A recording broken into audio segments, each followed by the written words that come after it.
അങ്ങനെ നിവിൻ പോളിയുടെ ഇനി ഇറങ്ങാനിരിക്കുന്ന ഒരു കിടില മൂവിയുടെ ട്രെയിലർ വന്നിട്ടുണ്ട്. തമിഴ് മൂവിയാണ്. ഈ സിനിമയുടെ പേര് 7 കടൽ 7 മല. ഇപ്പം മലയാളത്തിലെ ആളെ കണ്ടിട്ട് കുറച്ചായി. മലയാള സിനിമ ഒന്നും വിജയിക്കണമില്ല.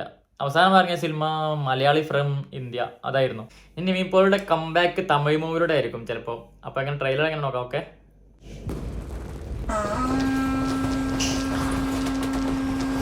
ഏതായിട്ടോ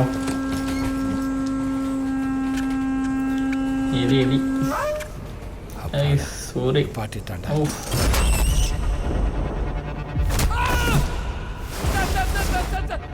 സംഭവം ഇതൊക്കെ ഏതാണ്? മുതല് പുതിയ ഐറ്റംസ് ഒക്കെ ആണല്ലോ. மாமழை போற்றுதும் சொல்றான் மாமலை போற்றதும் ஒழுங்க சொல்றான் சார் மதுரைக்காரனுக்கு அவ்வளவுதான் சார் லாபம் வரும். അത് 18 സിനിമ.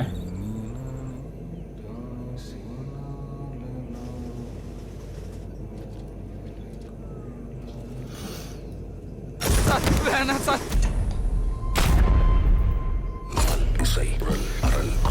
അഞ്ജലി அறல் நெருமு கடிகை நெருமு கடிகை அளவையவை அளவையவை அடிகை அடிகை ഇതൊക്കെ എന്താ സംഭവം? വെറൈറ്റി ആണല്ലേ. മേക്കൊക്കെ അടിപൊളിയാണ്. வருவர் பா ஒரு நாள் பாதை திசை பொழுது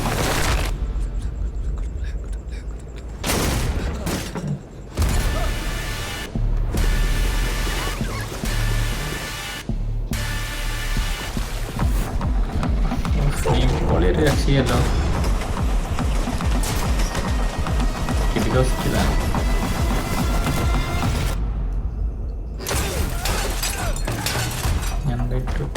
கேள்வி பயவை அளவை இயவை கடிகை அலை வாய் அடை நான் வெறி வணங்கு நுடங்கு அந்தியம் ஆறு நான் திக்கம் உரல் தடம் ஓரை இடம் நேரம் குறி ஊழ் நெறி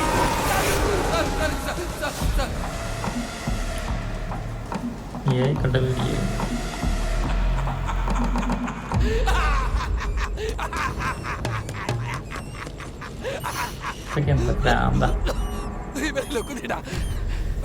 ഐഡി കിട്ടിയുള്ള സിനിമ. എന്താ അവസ്ഥ? ഇതിനെ കുറിച്ചിട്ടുള്ള കളി. March release 2025 March. ഓ, ട്രെയിലർ ഒരു പൊളി സാധനം തന്നെ. ഒരു വെറൈറ്റി. നിവിൻ പോളിയുടെ ഒരു കംബാക്ക് തന്നെ ആയിരിക്കും സിനിമ. എന്താ പറയുക, ഒരു ഇതിൽ കാണാത്തൊരു ഐറ്റം. നിവിൻ പോളിയുടെ ഒരു കരിയറിൽ തന്നെ ഒരു സംഭവം ആയിരിക്കും കണ്ടിട്ട് തോന്നുന്നു. ഇതിൽ അധികം കാസ്റ്റിംഗ് ഒന്നുമില്ല. ആകെ ഉള്ളത് സൂര്യ നടനും പിന്നെ അഞ്ജലി പിന്നെ ഈ നിവിൻ പോളി. വേറെ പ്രത്യേകിച്ച് ആരും കാണുന്നില്ല. ഇനി ഇവർ 3 പേരേ ഉള്ളൂ. ഇനി വേറെ സീനൊക്കെ വരാനുണ്ടോ എന്ന് ആർക്കറിയാം. ഒരു ബ്രിട്ടീഷുകാരാണ്. ബാക്കിയുള്ളതൊക്കെ ബ്രിട്ടീഷുകാരുടെ കാലത്ത് ഒരു കഥ ആണോ അങ്ങനെ എന്തൊക്കെയോ മിക്സഡ് സ്റ്റോറിയാണ്. ഒരു കാട്ടിലുള്ള ഒരു ട്രെയിനിൻ്റെ കഥ എന്തൊക്കെയോ ഒരു മിക്സിങ് സ്റ്റോറിയാണ്. എന്തായാലും മേക്കിങ് പൊളി. ഒരു ഹോളിവുഡ് ടച്ച് ഉണ്ട് സിനിമ. അപ്പോൾ എന്തായാലും ഒരു അടിപൊളി സിനിമ ആയിരിക്കും വിചാരിക്കാം. തിയേറ്റർ എക്സ്പീരിയൻസ് ആയിരിക്കും മസ്റ്റ്. ഈ സിനിമയുടെ ഡയറക്ടർ പേര് റാം. മമ്മൂക്കയുടെ പേരൻപ എന്ന സിനിമക്ക് എടുത്ത ഡയറക്ടറാണ്. പേരൻപ ഒരു എന്താ പറയുക, ഒരു അവാർഡ് പോലത്തെ ഒരു സ്ലോ ബൈസ് മൂവി ആയിരുന്നു. പക്ഷെ ഇതങ്ങനല്ല. ഇതൊരു വെറൈറ്റി അടിപൊളി കിടിലോസ്കി സാധനമാണ്. അപ്പോൾ എന്തായാലും സിനിമ പൊളിക്കും എന്ന് വിചാരിക്കാം. എന്തായാലും സിനിമ നിവിൻ പോളിയുടെ ഒരു കംബാക്ക് മൂവി ആവട്ടെ. അപ്പോൾ കാത്തിരിക്കാം. Okay, by.